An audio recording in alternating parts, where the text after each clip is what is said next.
So, the Indiana Fever got the victory over the Seattle Storm, 89-78. In the fourth quarter, that whole thing, they could have probably won this game by 25 points. Unfortunately, Stephanie White ended up pulling Caitlin Clark as she was headed towards greatness with a triple-double. Kelsey Mitchell also substituted out, and the offense looked like a disaster at times. But, earlier in the game, let's take it back to the beginning, no Dom Malunga for Seattle. They were coming in very shorthanded. No Aliyah Boston, lower leg injury. Still, they're being very coy about that. There's some scuttlebutt around that it's a meniscus, which that could be something she's dealing with at least a month. And this is kind of a chance for the Fever to kind of experiment a little bit with different lineups. Maisha Himes-Allen was in the lineup starting. Lexi Hull started as well.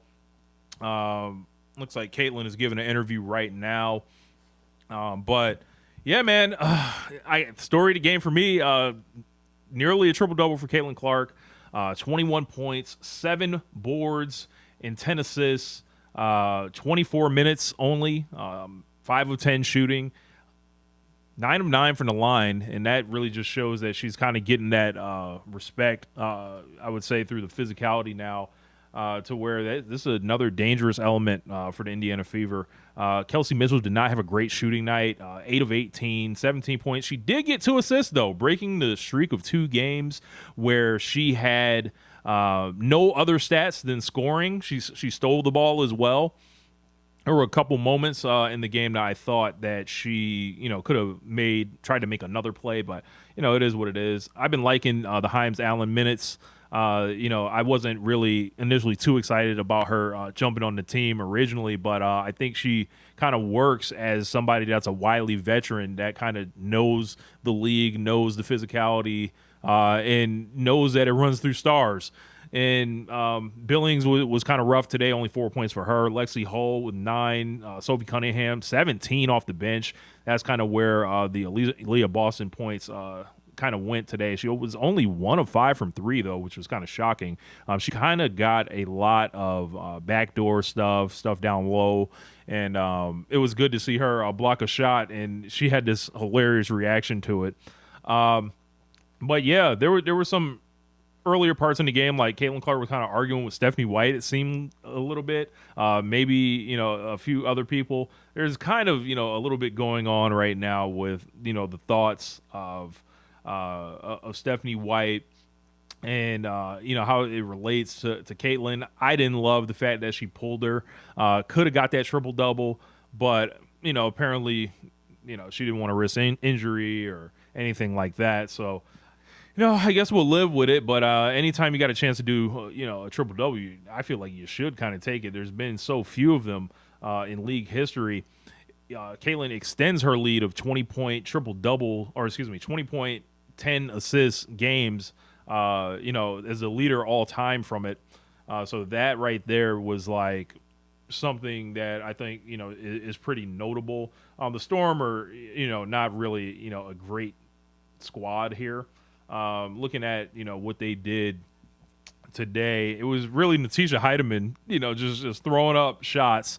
Stud Buzz represent and all that. 19 points for her. Flaugier at 14. A couple nice moves for her. I think she's going to be a really good player in the league. And, as the years go on, like she's going to be definitely somebody that is going to make some all-star teams for sure. Jade Melbourne damn near took Michaela Timpson out towards the end of the game. Michaela Timpson ran into her shoulder with her face, cracked her real good.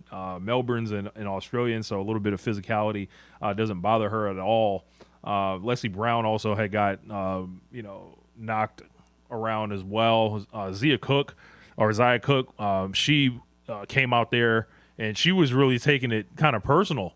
So she was really the one that was trying to answer CC. I think, very deep highlight reel 3 for Caitlin. I think in the first quarter, she shot that from the B in the Gainsbridge logo. That might be the single deepest one that I think she shot in her WNBA career. Ultimate control over the game tonight. Not the most flashy victory. This could have been a bigger win, and I'm almost kind of, I would kind of love to know what was the thinking when Stephanie White was watching that offense in the fourth quarter, that Ty Harris and Raven Johnson and Shatori Walker-Kimbrough was getting minutes.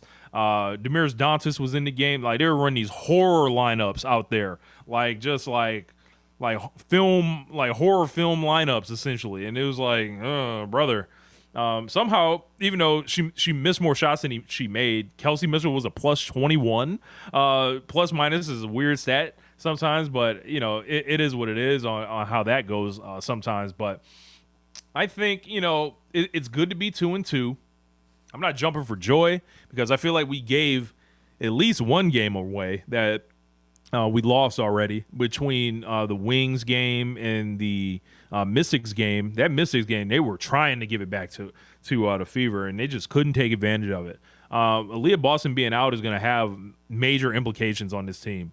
Going forward, look, at this point, it feels like this season should be about Caitlin Clark try to win the MVP because, like, I watched the Aces this morning or this afternoon, and, brother, they're so deep. Like, beating them with this bunch right now would be impossible, especially the way that Stephanie White is coaching it. And it's like Caitlin's got to do everything. She's got to get everyone their shots. She's got to score her own stuff.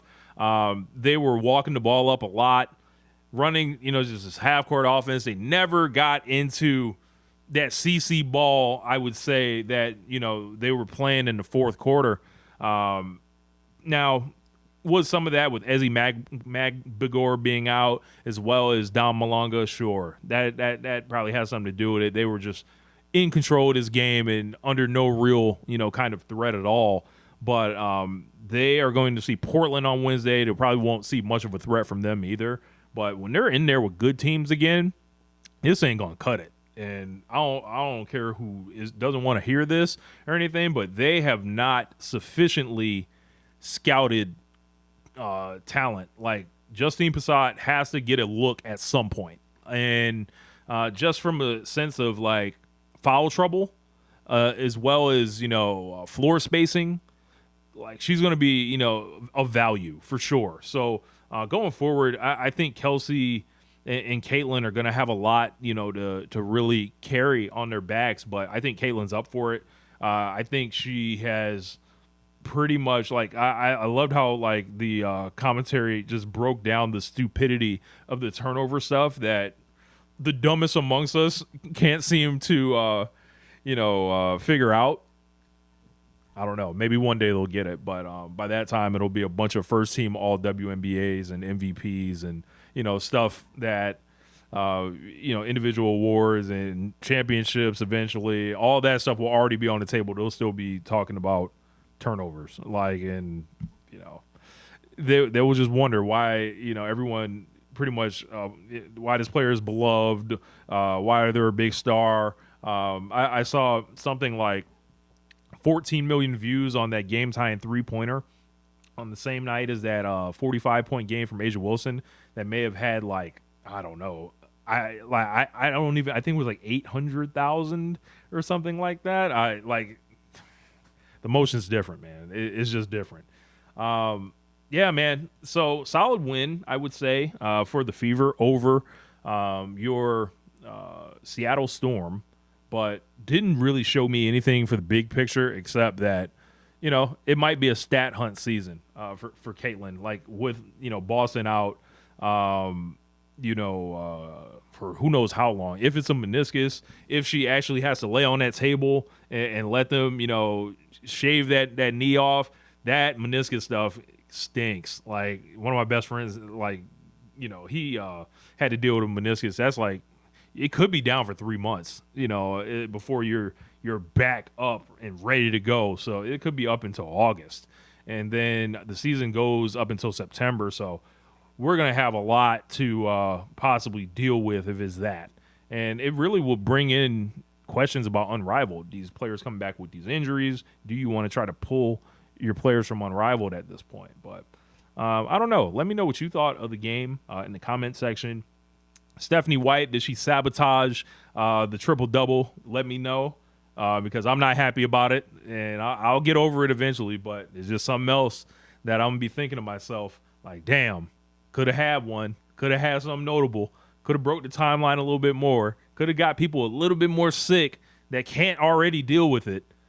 So y'all let me know. But that's going to wrap this up, and I'll holla at y'all.